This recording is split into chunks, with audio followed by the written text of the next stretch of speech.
Hello दोस्तों, स्वागत है आपका हमारे टीचर क्लासेस। जहाँ पढ़ते हैं अच्छा दूसरी मैथ और साइंस और पेपर में आने वाले सभी most important topic and questions. ठीक है ना। तो हम यहाँ पे बस उतना ही पढ़ रहे हैं जितना कि पेपर में इम्पोर्टेंट है। ठीक है। तो हमने पिछले वीडियो में आप लोगों को बता दिया था कि निर्देशांक ज्यामिति के लिए दूरी का सूत्र, मध्य बिंदु के लिए निर्देशांक का सूत्र और मूल बिंदु से किसी अन्य बिंदु पी के बीच का सूत्र। ठीक है ना। तो हम इस वीडियो में क्या करेंगे, आगे की तरफ जो भी आगे फार्मूले लगने वाले हैं निर्देशांक ज्यामिति से उसे हम बताएंगे। ठीक है।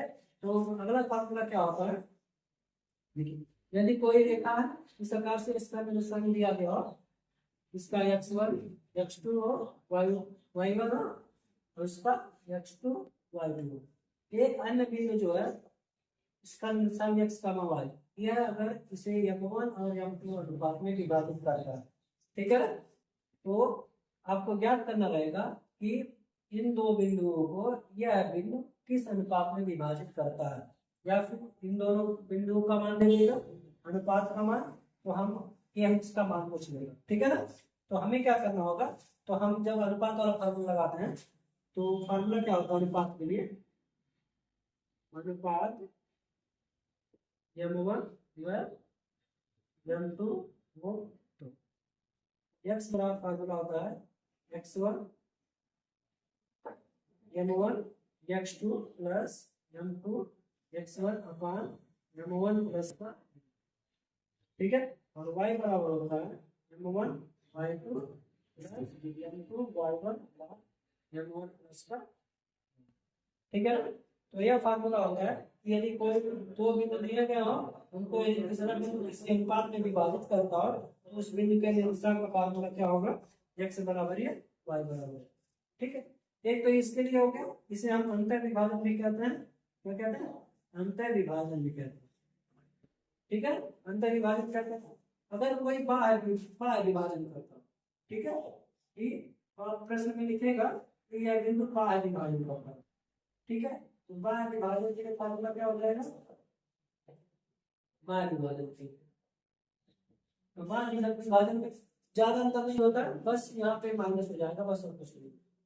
ठीक है। तो x बराबर क्या हो जाएगा, m1 x2 minus m2 x1 अपान m1 माइनस m2। ठीक है। और y बराबर हो जाएगा m2 m1 y2 minus m2 y1 अपान m1 माइनस का m2। ठीक है ना। तो इसमें बस तीन फार्मूले आप देख लें, इसमें जो तीन फार्मूले बताए थे और इसमें ये दो फार्मूले, केवल निर्देशांक ज्यामिति में केवल 4-5 फार्मूले हैं, इससे ही आपके प्रश्न पूछे जाते हैं। ठीक है। तो आप इन दोनों फार्मूलों को लिख लीजिए। ठीक है। तो हम अगले सवाल की तरफ चलेंगे। ठीक है। निकाल लेता है, आप लोग फार्मूला लिख लीजिएगा। अगले आपके सवाल की तरफ चलेंगे। ठीक है। तो सवाल आप करते हैं इस पे। पहला नंबर सवाल आपका दिया है कि उस बिंदु के निर्देशांक ज्ञात कीजिए जो बिंदु, कौन कौन से बिंदु हैं, -1, 7 और 4, -13। ठीक है। को मिलाने वाले रेखाखंड को किस अनुपात में, 2:3 में विभाजित करता है। ठीक है ना। तो ये आपका सवाल है। तो देखिए इसमें क्या है, तो यह m1 बराबर 1 हो जाएगा, m2 बराबर आपका यह हो जाएगा, इससे हम x1 y1 x2 y2 कहेंगे। ठीक है। तो हमें इसका निर्देशांक याद करना, तो x और y हो जाएगा। ठीक है ना। तो लिखेंगे पहले इसको a और b, तो a हो गया आपका बिंदु c। ठीक है। तो c का निर्देशांक, सी का निर्देशांक का फॉर्मूला क्या हो जाएगा, आपको हमने बताया x बराबर m1 x2 plus m2 x1 अपान m1 प्लस का m2। ठीक है। और y बराबर हो जाएगा m1 y2 plus m2 y1 अपान m1 प्लस का m2। ठीक है। अब आप लोग सोच रहे होंगे कि हम कब माइनस वाला लगाएंगे कब प्लस वाला लगाएंगे। तो प्रश्न में अगर कह के देता है कि यह बिंदु जो है बाह्य विभाजन करता है, अगर कह के देता है तब जाके आप बाह्य विभाजन माइनस वाला फार्मूला लगाएंगे। यदि नहीं कुछ भी कहता है या फिर अंतर विभाजन कहता है तब जाके आप फार्मूला याद करेंगे। अगर नाम लेके कहेगा कि हाँ भाज्य विभाजन करता है तभी आप क्या करेंगे, फार्मूला माइनस वाला लगाएंगे, नहीं तो यही लगाना। ठीक है ना। चलिए मान रखते हैं तो x बराबर मान निकालेंगे। m1 का मान 2 है, x2 का मान 4 प्लस m2 का मान 3, x1 का मान आपको माइनस करेंगे बटे m1 का मान 2 प्लस 3 और y बराबर देखिए m1 का मान 2, y2 का मान माइनस 3 प्लस m2 का मान 3, y1 का मान आपका 7 बटे 2 प्लस 3 मान रख लिए। सॉल्व करेंगे x बराबर 4 दूना 8, 3 एकम 3 माइनस 3 बटे 3 तो 5 बराबर 3 का 6 माइनस 6 प्लस 7 21 बटे 5।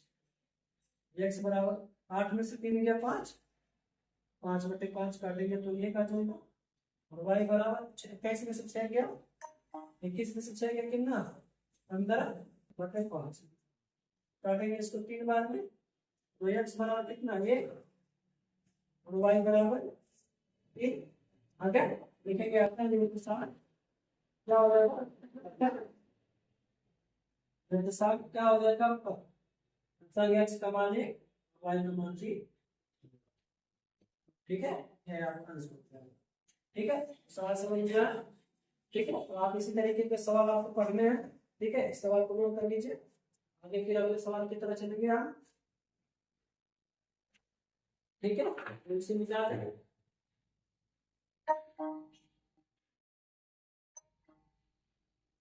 अगले सवाल की तरफ हम चलेंगे तो इसी तरीके के जो भी सवाल आपके बुक में मिलेंगे उसे आप सॉल्व करते चलिएगा क्योंकि हम एक सवाल बताएंगे तो वीडियो ज़्यादा लेंथी हो जाएगा।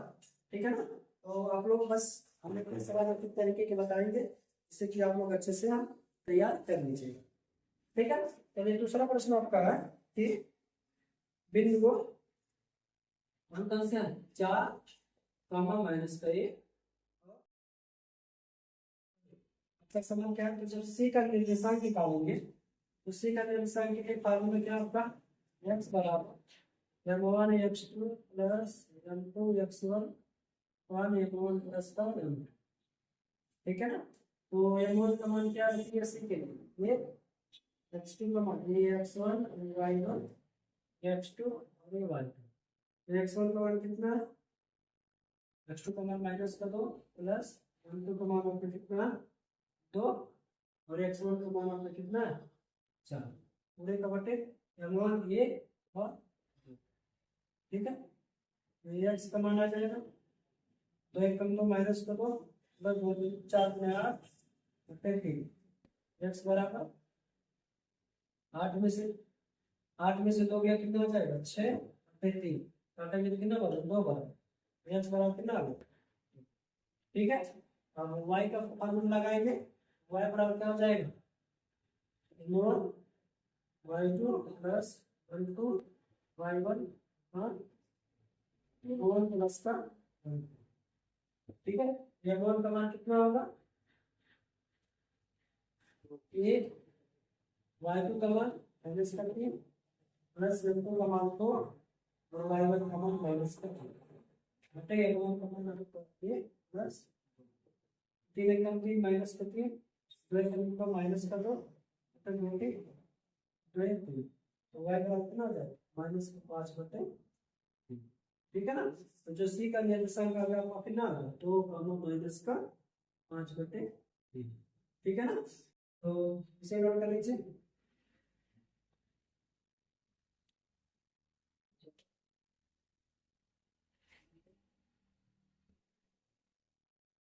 है ना तो आप अगर ये वीडियो अच्छी लग रही हो और अपने दोस्तों के साथ भी शेयर करते रहिए क्योंकि उन्हें भी बोर्ड पेपर में बहुत आसानी मिल सकती है। ठीक है तब तक के लिए चलते हैं।